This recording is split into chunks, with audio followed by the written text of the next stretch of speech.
TalkTainmentRadio.com. We give you a reason to come. The world's greatest radio. We give you a reason to stay. Radio the way it should be heard. You got the power. The views and opinions expressed are those of the host and guests and not necessarily those of TalkTainmentRadio.com, 3MR Production, its ownership, management, or staff. We've got the power. This is The Compensatory Concept with Mr. Neely Fuller, heard exclusively on TalkTainmentRadio.com, the world's greatest radio. Radio the way it should be heard. And now, Mr. Neely Fuller. If you do not understand white supremacy, which is racism, what it is and how it works, everything else that you understand will only confuse you. Only confuse you. Only confuse you. This is The Compensatory Concept with Mr. Neely Fuller Jr., heard exclusively on TalkTainmentRadio.com, radio the way it should be heard. Oh, my. We are July the 3rd, the day before the big celebration. But what are we celebrating? What is freedom?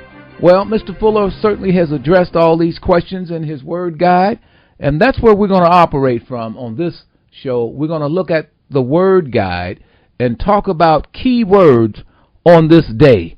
Words like patriotic, words like flag, words like American, words like liberty, words like freedom. What do these words mean? Words like revolution. All of these things we will discuss with Mr. Neely Fuller Jr. And you can get his works, his two definitive works on racism and what this is all about by going to www.producejustice.com. www.producejustice.com. A lot of dots in there, but it's only two actually. Produce Justice is really one word. So let's welcome in Mr. Fuller. Mr. Fuller, how are you doing? I'm still learning.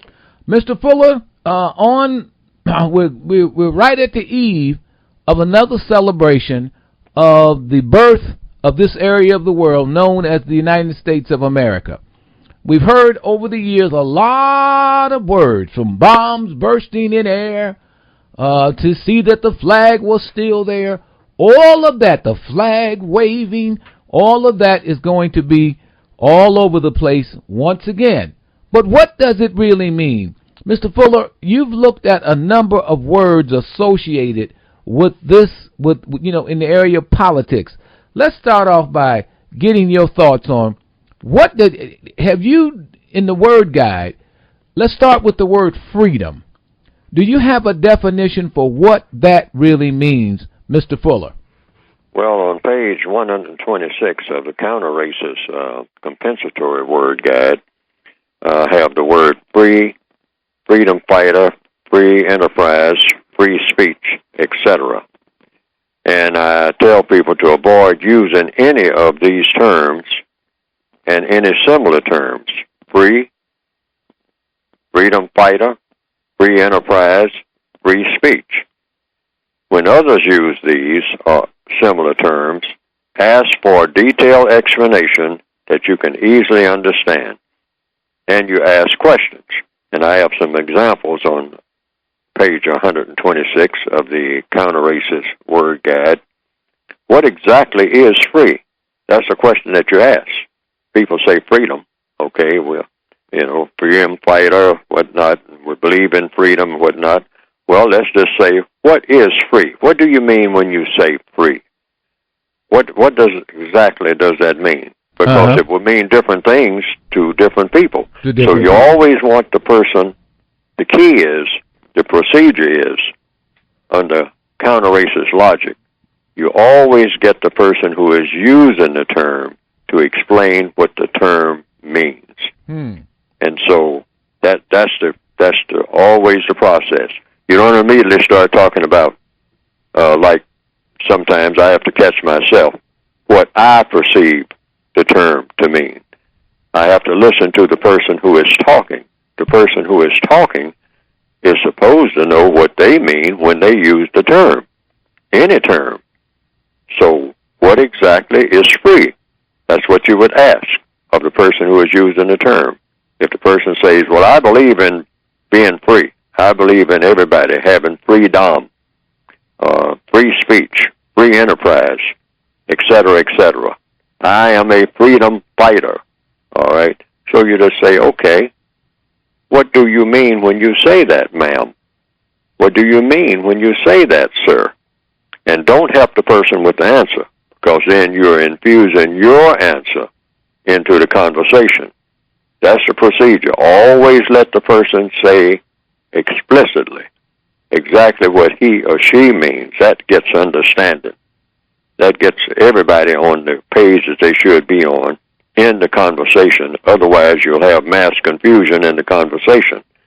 So you let every person, even if it's 200 people in a room, each one of those 200 people may have a different interpretation of what it means to be free, what freedom means. And so let each person explain, if you have the time to do it, exactly what they mean when they take the floor. Mm-hmm. Not what the persons up at the podium have assumed that they mean, or have just imposed their own idea of what freedom is supposed to be. Because then you're not communicating. Everybody starts babbling then. And I've seen that happen. So you ask the question, what exactly is free? Who exactly is free in the known universe? In anything, any person, any creature. What creatures are free? Free how? Free to do what? Is a white supremacist free to make non-white people subject to white supremacy? That's an example on page 127. Mm-hmm. Is a non-white person free not to be subject to white supremacy? I don't think so. That's my opinion. Well, is a person who is subject to injustice free? I don't think so, but that's my opinion. Is a person free if he or she does not know and understand those things that he or she needs to know and understand? See, there's such a thing as not being free because of lack of education, but that depends on your viewpoint. Lack of not knowing what you need to know and understand. You go to a school. I mean, you say, well, the schools are free, and the schools are teaching you what you need to know. But then the question is raised, are you being taught what you need to know? Do you come out of that school ready to handle all situations that need to be handled in the most efficient, top-notch manner? And you say, well, I finished the school. Well, maybe the school was finished with you. See, is that freedom? See, these things begin to spread into other words. I mean, when is a person educated? See, and so one word leads to another word, and all words should have definitions that when people use the terms, everybody understands what's being said. That's very important, because the counter-racists are the racists, rather, racist man and racist woman, who are the dominant factors in all things on the planet that has to do with non-white people, make it their business to confuse language. That's why it's important for people to pay strict attention to the way words are used. Okay, now, if we don't use the word freedom, then is there a substitute or surrogate or a counter word to use? Mr. Fuller. No, well, there's no substitute word that I know of, but that's why I say avoid using these terms and any similar terms. And when other people use them, then you are actually inventing what the term means. See, words are just sounds, or they are just configurations on a piece of paper that don't mean anything until you say what they mean. So since the so-called English language is so confusing, and the white supremacists keep working at making it more confusing, I mean, like the racial classifications and all like that is just an absolute mess, when it should be white, non-white, and white supremacists, and they have 21 classifications and whatnot. That's confusion.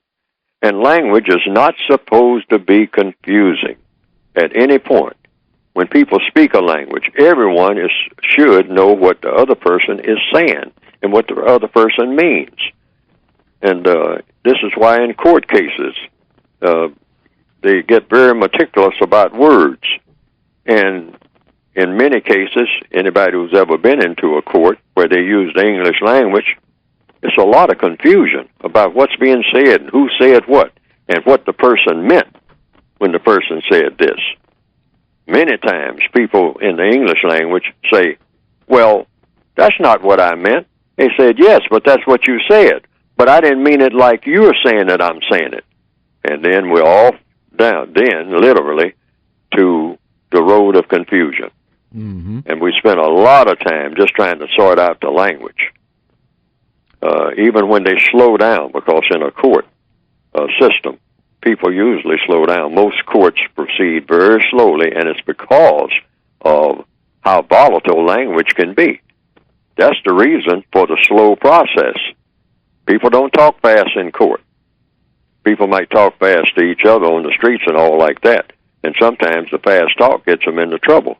I understand there's a lady now who's explaining to a lot of people who are her sponsors in the radio and television field who had said a lot of things quite glibly, quite fast, and now she's having to explain in detail, slow detail, each and every word. And she, from what I've observed on television, she seems to be bewildered by, well, I'm just is what I is, whatever that means. Mm-hmm. You're talking about Paula Dean, lady named Paula Dean. Yes, and it seems like she's grappling with what? Words. No one is talking about her cooking ability and all like that. They're saying the words that she used. And she's saying, apparently, what words? And what are you jumping on me for? These are words that everybody uses, I guess, don't they? Everybody like whom? See, now we have what? Confusion. But people lose money. People lose jobs. About what? Words that are used. I hear about it all the time. Somebody said something on a job, and they lose their jobs on account of what they said. Not on account of anything that they did. Not on account of they were late for work. They lost their job because of something that was said. And so, therefore, it's imperative that we start paying particular attention to every word that we use in all instances. Now, let's go through some of the language that is used in this 4th of July. Well, let's just start with the term 4th of July. Did you do anything with what that with how that language or what that means, like 9/11, 4th of July? Is there anything in the word guide that addresses that, Mr. Fuller? Not directly, but indirectly it does, because the major theme of the Counter-Racist Codified Word Guide is to always ask people, because there are so many thousands of words and new ones being coined every day, that, you would have to have a book that would be endless, that would go around the world, actually, in page numbers, if put end to end, if you were going to have a book that had all of the possible words and variations of words in that book. So I just have a basic word guide to take people in the direction of getting them in the habit of asking what words mean. So you always ask the user. So if a person says, aren't you celebrating the 4th of July? That's a question. So the first thing you say is, what is the 4th of July? That's if you don't know. And then you say, and celebrating what about the 4th of July? Mm-hmm. As commemorating what? And what do you mean by celebrating? And celebrating how? And how should it be celebrated? Or should it be celebrated?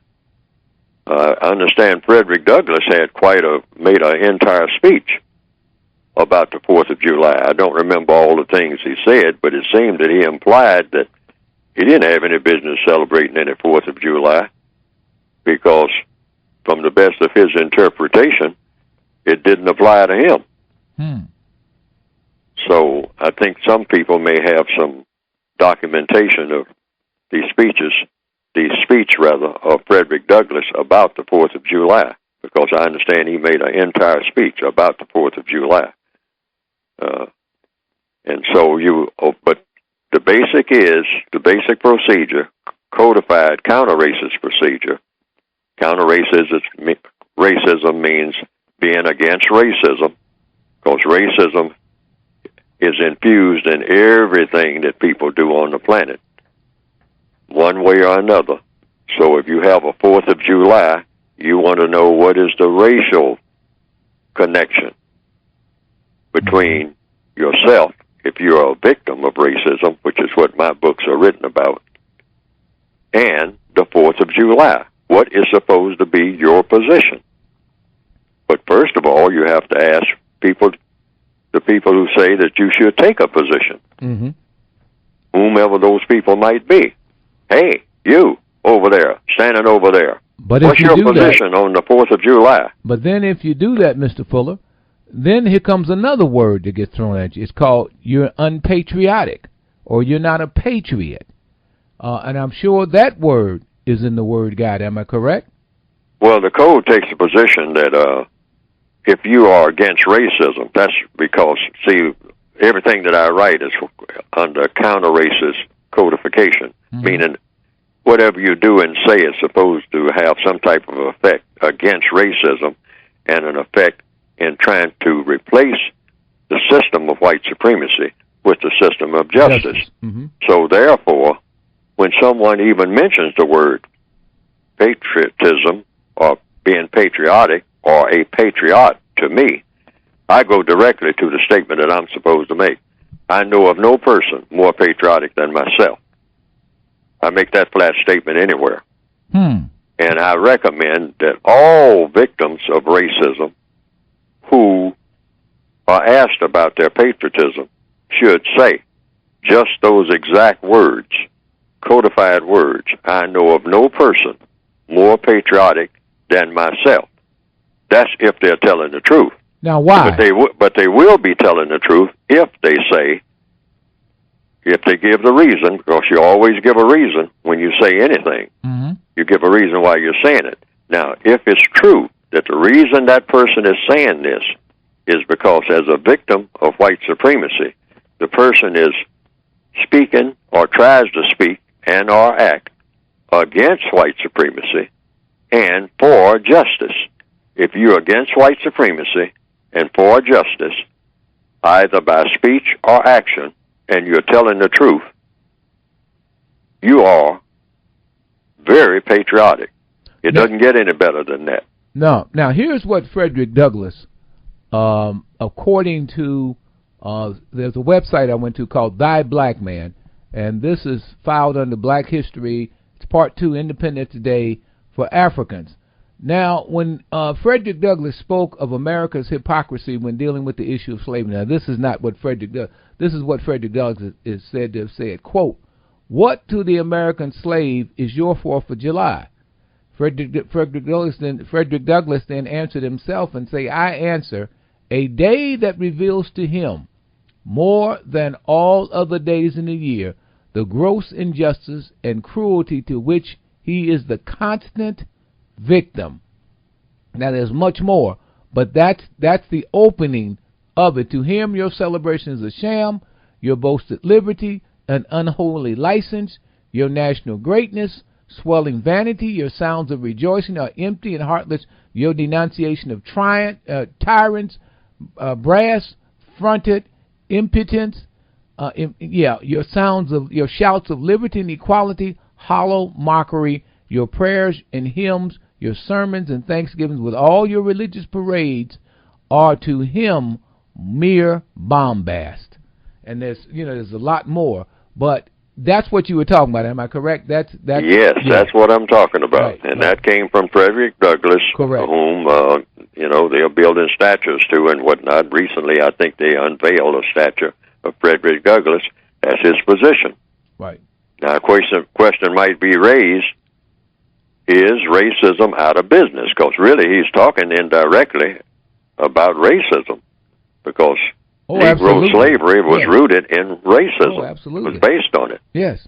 So It therefore, was. the question It was is, racism. yes. Yeah. So therefore, the question is, does racism still exist?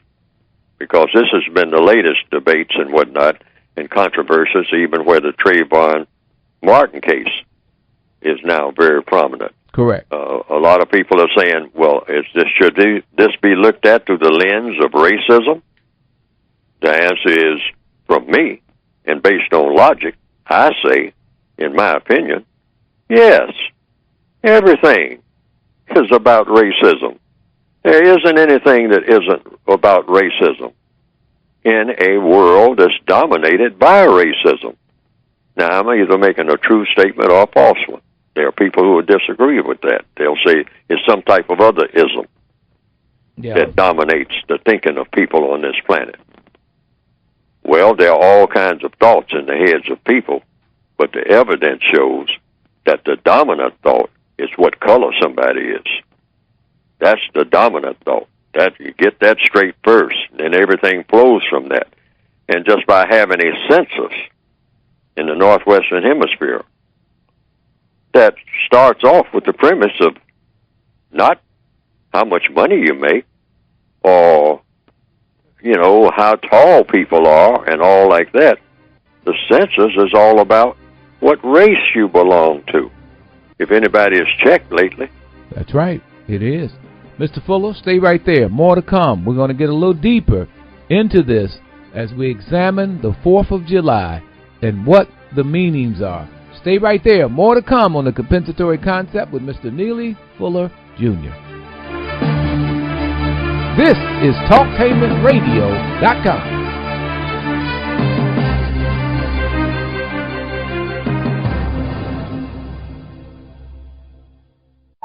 Chiropractic care is more than just making the pain disappear. It's about learning, understanding, and taking care of your body to improve your quality of life. Our Columbus, Ohio practice is equipped with modern chiropractic equipment and technology. Dr. Dee Reed, Divine Chiropractic and Wellness Center, located at 67 Parsons Avenue, Columbus, Ohio, 43205, 614-222-0019. DivineChiropractic.com. Dr. Dee Reed, 614-222-0019. The United Independent Compensatory Code System concept by Neely Fuller is considered as one of the substantial and basic books for understanding and effectively countering racism. Neely Fuller will turn upside down everything you've heard and everything you think you know about racism and how it works.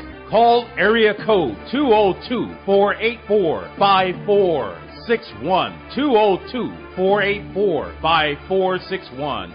Hi, I'm Joan London, and if you're worried about your parent or a loved one living alone like I was, and you want reliable senior care information, then call A Place for Mom, the nation's largest senior living referral service. You'll get free information on assisted living, Alzheimer's care, nursing homes, even important financial information. They had obviously researched every place, not just given me names. Really? They found me a place for what she could afford, and it was magnificent. We're now very confident that she's safe, and they just helped every step of the way, and I can't thank them enough. So if you're struggling to find reliable senior living information, call A Place for Mom. This is a free service, and you can trust them to help you. If you're struggling to find reliable senior living information for your mom or dad, then call or go online to get the free help you need during this turbulent time. Call now, 800-371-5898, 800-371-5898. More than 2 years ago, the people of BP made a commitment to the Gulf, and every day since, we've worked hard to keep it. Today, the beaches and Gulf are open for everyone to enjoy. We've shared what we've learned so we can all produce energy more safely. BP's also committed to America. We support nearly 250,000 jobs and invest more here than anywhere else.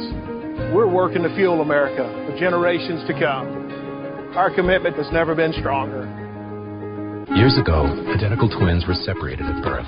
Chris Paul was destined for life of basketball. Cliff Paul was destined to become a State Farm agent. They shared one invaluable trait. They were both born to assist. Find an agent born to get you to a better state. T-Mobile presents The Simple Choice. with T-Mobile, I can walk out with the new Samsung Galaxy S4 for way less than at AT&T. We have a big family at T-Mobile. Awesome. Well, now we'll all have the coolest phones in school. It almost makes up for the social stigma of living in a shoe. You live in a shoe. Choose to spend less upfront at activation for your new Samsung Galaxy S4 at T-Mobile. We've got the power. Justice is better than racism. This is the Compensatory Concept with Mr. Neely Fuller, Jr. I'm Brother Kahari, sitting in every week at this time with Mr. Fuller. You can reach Mr. Fuller. You can pick up Mr. Fuller's works at producejustice.com. And his two definitive works, we talk about them every week on the Compensatory Concept. And you can get a copy of those by going to producejustice.com and just follow the prompts once you get there. Also, if you're interested in picking up podcasts of the show, which means rebroadcast, you can go to talktainmentradio.com, which is the station that you're listening to, and then you can go to programs and then click on the Compensatory Concept, and that takes you right to the podcast of Mr. Fuller. But make sure you pick up his works, producejustice.com. Mr. Fuller, we are examining the language of the 4th of July, including the term 4th of July itself. Now, we're looking at this word. I think we had talked about the word patriotism, and you said you're more patriotic. What does that, didn't get a chance to get into it because we went into Frederick Douglass, but what does, when you use that reframe or how we're supposed to come back or what we're supposed to say, what does that mean, and why do we use that particular wording? Well, that's the word and I choose to use, and I give it a very concise definition that goes right to what I think it should be about. And then people can argue, say that that's not what it means and whatnot, but that would be their choice. But the way that I use the word and the way that I understand the word should be used, patriotism basically means, fundamentally, you first of all have to believe in a product called justice, something that has never been produced. That's why I use the term, I don't say that I am more patriotic, I say that I know of no person more patriotic than myself, because I don't. You have to always tell the truth about that, because there might be somebody more patriotic than me, but I know of no person more patriotic than myself. Now, what do I base it on? Because I believe that racism shouldn't exist and that justice should. And I say that. I say that in my words and whatnot. Now, that doesn't make me patriotic, but that doesn't make anybody else more patriotic than me, since racism has never been eliminated by anybody. So you don't have any evidence. No one has evidence of having eliminated white supremacy and replaced it with justice. So any person who says, I believe in eliminating racism and replacing it with justice, that person should be recognized as a very, very, very patriotic person. Mm-hmm. Now, where's the reasoning? Why pick out racism? And talking about getting rid of racism and replacing it with justice would automatically make a person in the patriotism ballpark, you might say. How did that work? I mean, why just that particular subject? Because it's the biggest problem on the planet. Racism is the biggest problem on the planet. You solve the problem of racism, all of the labor problems, all of the religious problems, all of the economic problems, all of the sexual problems will be much more easier to solve, because the race problem stands in the way of the solution to all of these other problems and all of the major areas of activity: economics, education, entertainment, labor, law, politics, religion, sex, and war. You will minimize these problems if you get rid of the race problem. Uh-huh. I have a sort of a cliche saying. It's a flippant saying, but it makes the point, I think. It's almost a comic saying, but I hope that it's taken seriously, and that is, get rid of the race problem and all the other problems you can take care of on your lunch hour. Wow, that's heavy. Now, let's go through some of these words and see if we can get this correct. One of the biggest words, and I'm sure it's it's a word that I know you've turned over and over again, is the word democracy. What does the code say about the word democracy, Mr. Fuller? I don't believe... Go ahead. I'm sorry. It says don't stay away from using it. I don't use it because I don't know what it means. Mm-hmm. And here's another word that you ask the user what it means. The first part of it is, sounds like it's heading toward talking about demons. I don't know.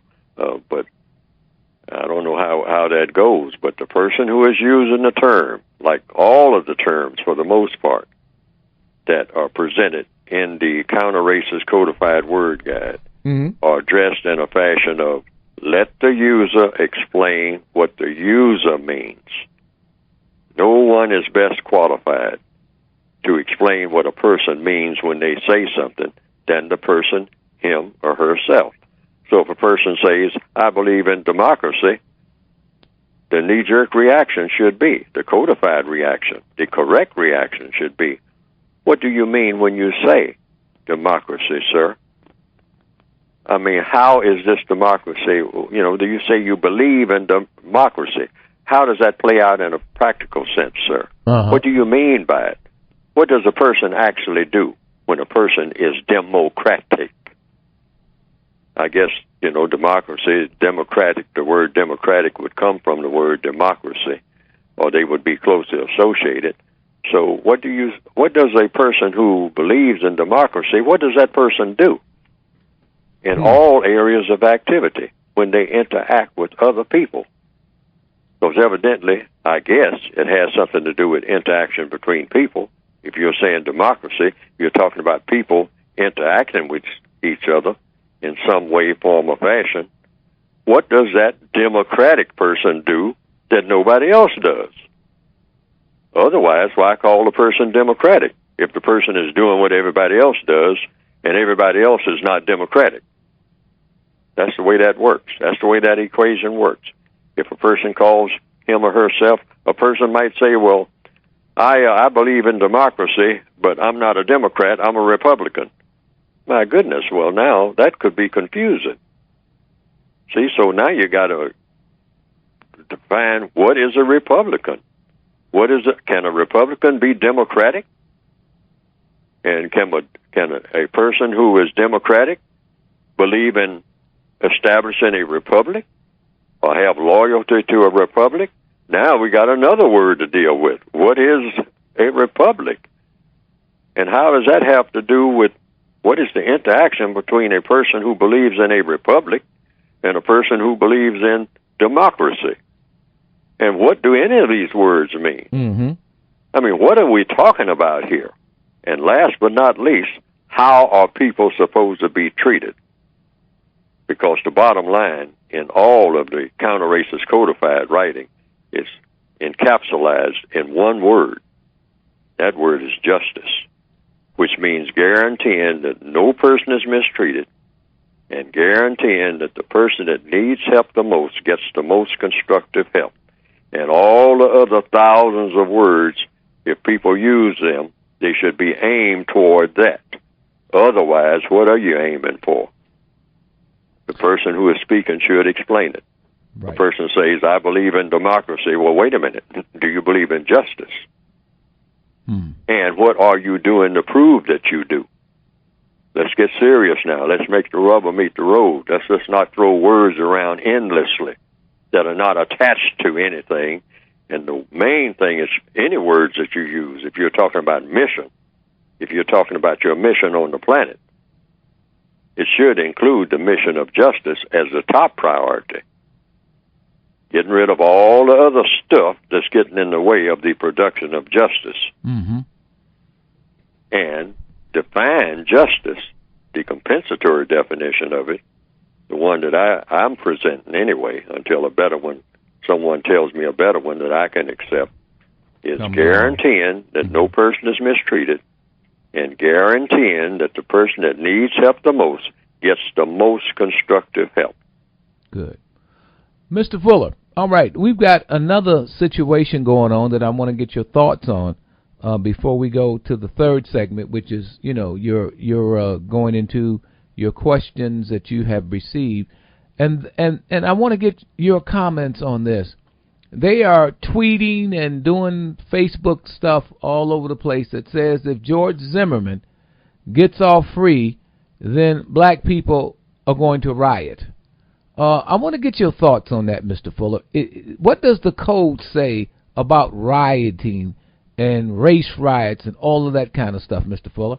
They are non-productive, particularly for the victims. And the record has shown this. Black people sitting on the curb after the riot is over, after 4 or 5 days of burning and looting and tearing up everything. Now everybody's exhausted, and I've seen it right here in Washington, D.C. I've seen that happen back in 1968 during what is called the Martin Luther King death riots. And people are all exhausted. Grandmothers are going down the street looking aimless, trying to find a grocery store that's open so they can buy some milk. And it doesn't make sense. It's not logical.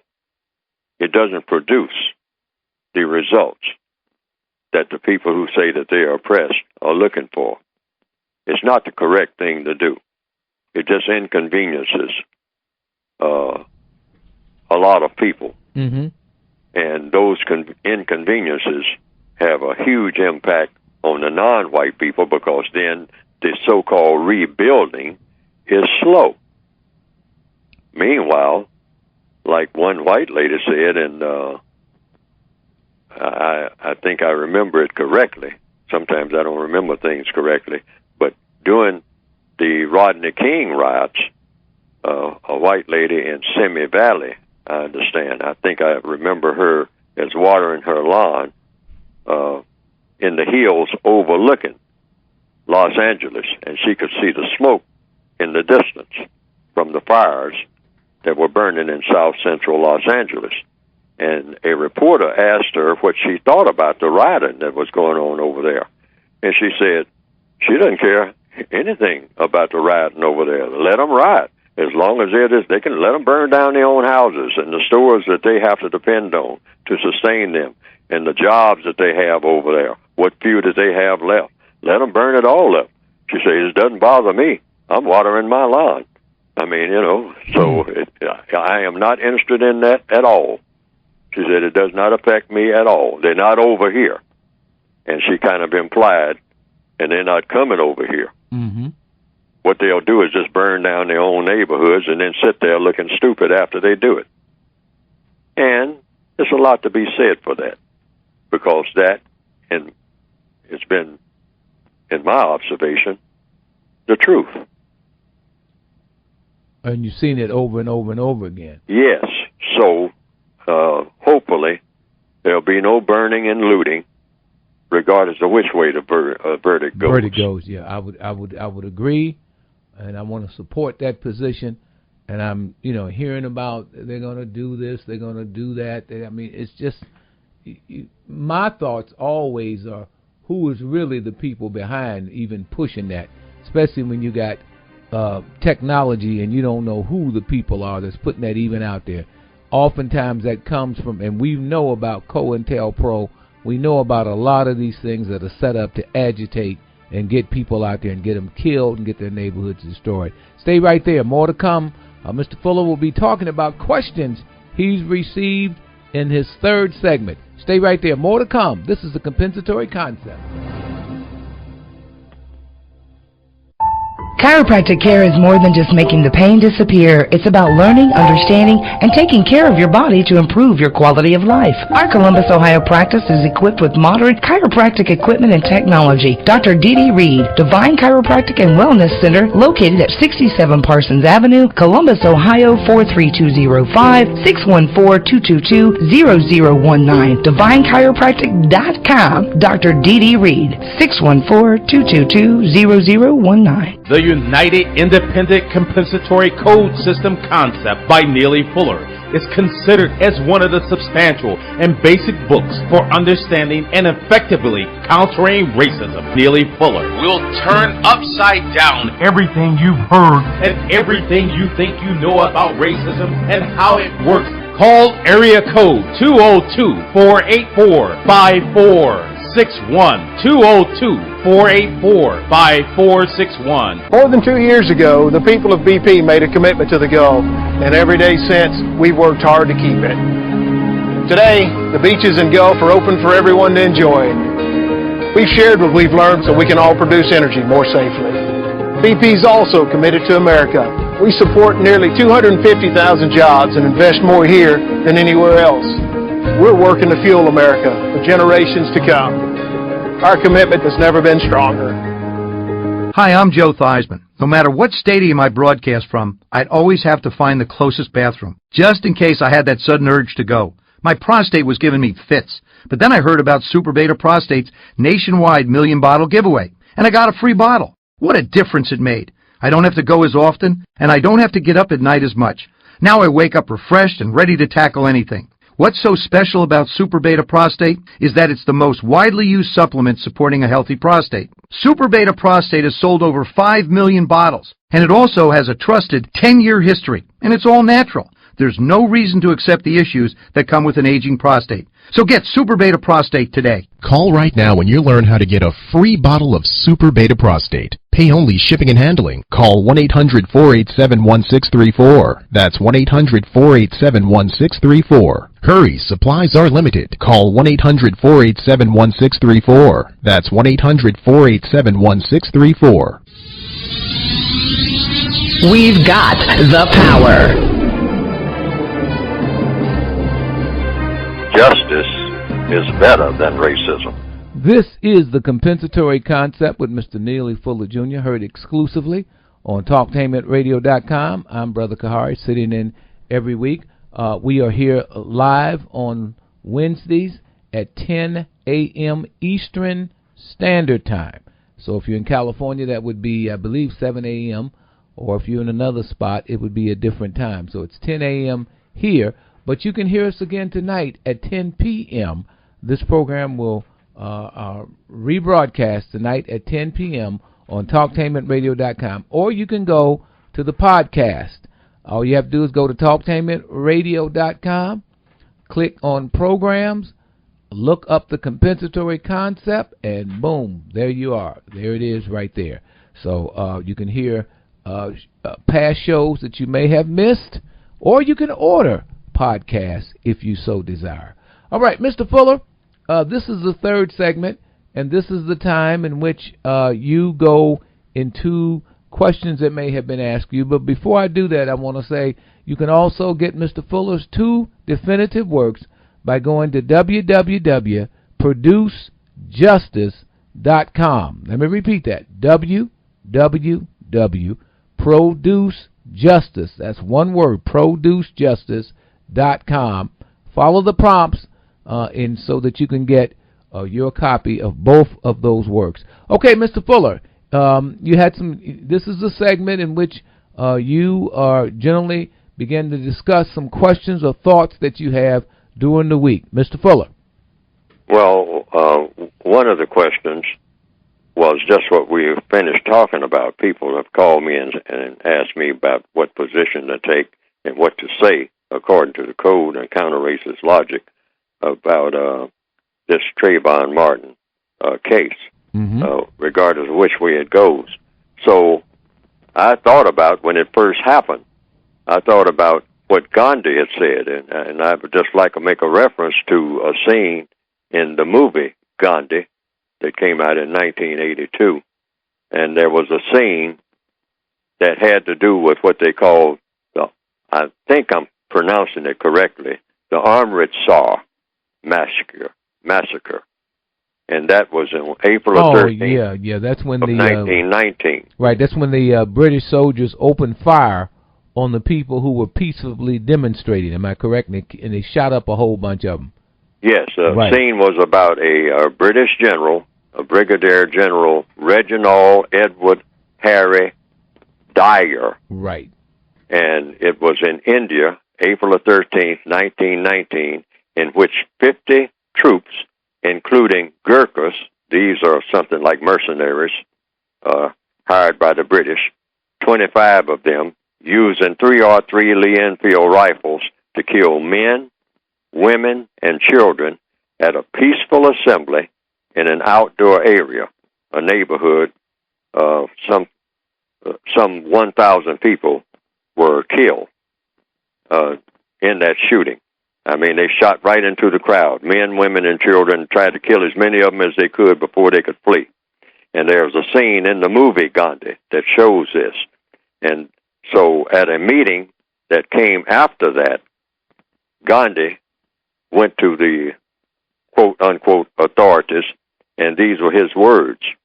When they started talking about they were going to have the investigation of General Dyer and look into it and see how all that happened, and it's a great tragedy, and et cetera, et cetera, et cetera.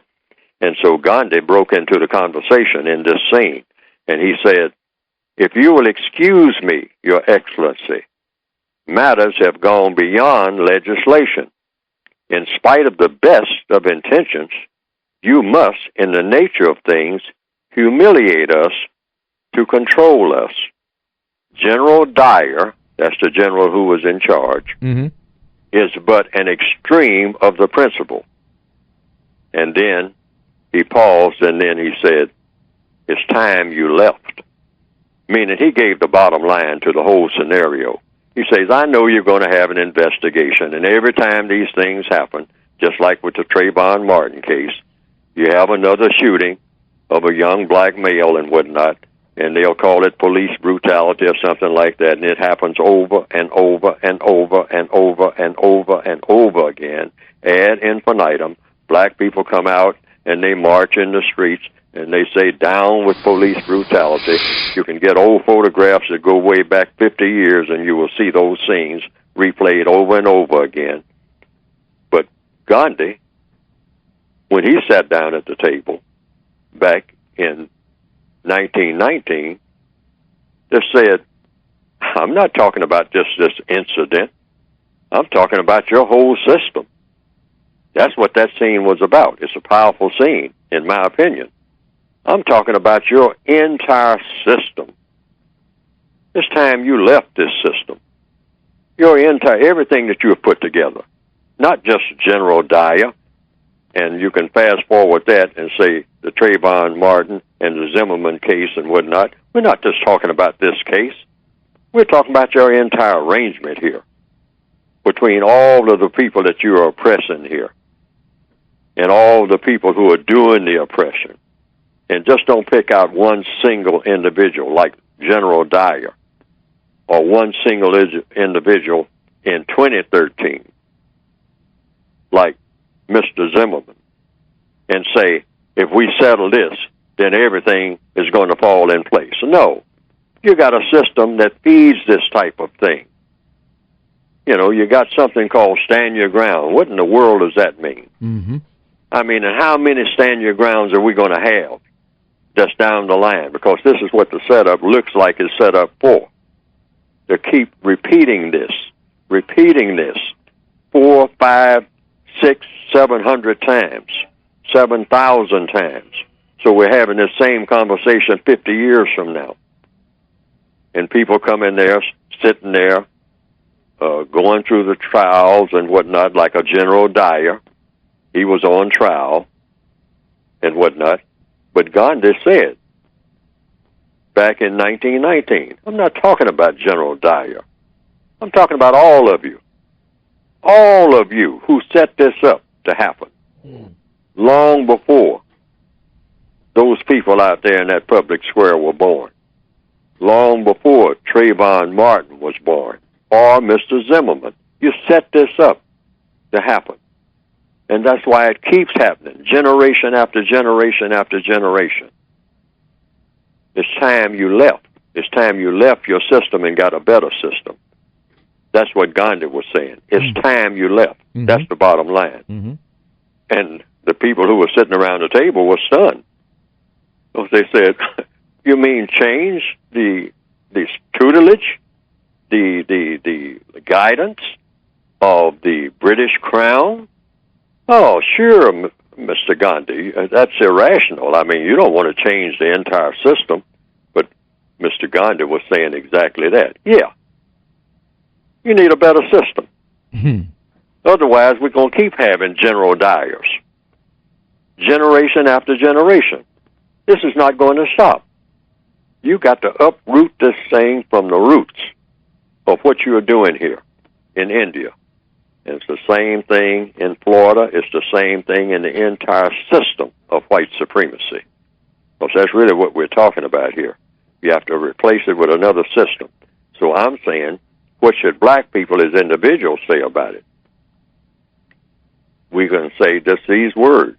I wrote these words this morning. Okay. It's time you agree to make replacing racism with justice the main priority of all of the people of the planet Earth, unquote. Repeat that. It's time you agree, we're talking to the white people of the planet now, to make replacing racism with justice the main priority of all of the people of planet Earth.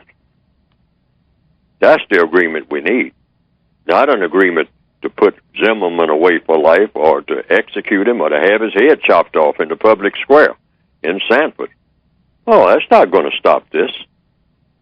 And if you stop and think about it, logically, we know that. And making 100 examples of a Mr. Zimmerman is not going to stop it. You have to stop your whole system of racism in all 9 areas of activity and work on it 24/7 like this is a super emergency. Every white person should say, I'm not going on vacation. I don't have time for that. Me and my family, we're not going nowhere to any picnics or anything else. We are going to deal with this race issue once and for all. Now, that's what we should be asking for, both white people and non-white people throughout the planet, and be done with this once and for all. Or we can just get ready for some more teddy bears and flowers on fences and a whole bunch of young black people with their arms thrown around each other talking about how terrible everything is, and older black people sitting back saying, When is it going to happen again? When is it going to stop? It ain't going to stop. We have to be intelligent enough to realize that and act like we have that kind of intelligence by saying what Gandhi said. It's time you left. It's time you left. And in order to do this in this day and age, if someone is on these electronic systems like Facebook and tweet and all that kind of stuff, and they're stirring people up or getting them riled up about a decision that goes, in favor of Zimmerman, or there's talk of doing something to Zimmerman, what should our response be there? What is an effective response, Mr. Fuller? A correct Well, that's response. exactly what Gandhi said about General Dyer.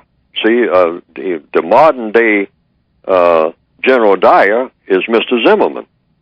He's being accused of racial profiling and, and being careless and whatnot and saying these people and whatnot. I mean, hey, do away with them all. If you saw the scene in the movie Gandhi, General Dyer, the person who depicted General Dyer, was walking back and forth casually while the shooting was going on and saying, take your time, in that British manner of a stalwart British general of the old days. And he was telling the people who were shooting, he said, aim carefully. Don't shoot just randomly. Take your time and shoot these men, women, and children who are out here demonstrating against the great British Empire. Take your time, aim carefully, And then he looked over and saw some people trying to climb over a fence or a wall and whatnot. He said, look to your left, soldiers.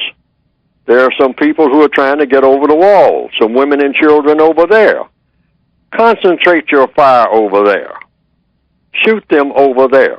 And he was just walking casually back and forth behind the line of soldiers as they fired, giving these casual instructions, like giving them instructions on making coffee or sipping tea. And the point that I'm making is you have millions of General Dyers because the system tells them you're supposed to have General Dyers waiting in the wings for their chance to direct the killing, mass killing, or the mass oppression in one form or another of non-white peoples. Now, if he is found guilty and given the maximum sentence, what should our response be again to this? It's time you left. In other words, change the system. Whether he's guilty I mean, or one of innocent. the first things, one thing that's not even being talked about right now again, I mean, as this thing comes to a head into the weeks of the Zimmerman trial, you don't hear a lot of people still talking about the stand your ground law. That's how some of this evolved. See, all kind of little hints are thrown out every now and then as to say, little laws are made, obscure laws and whatnot, that indirectly are saying, do what you want to against these non-white people throughout the world. See, they just put a little law here and a little law there, a little rule here, a little regulation there, a little general practice here, a little general practice there.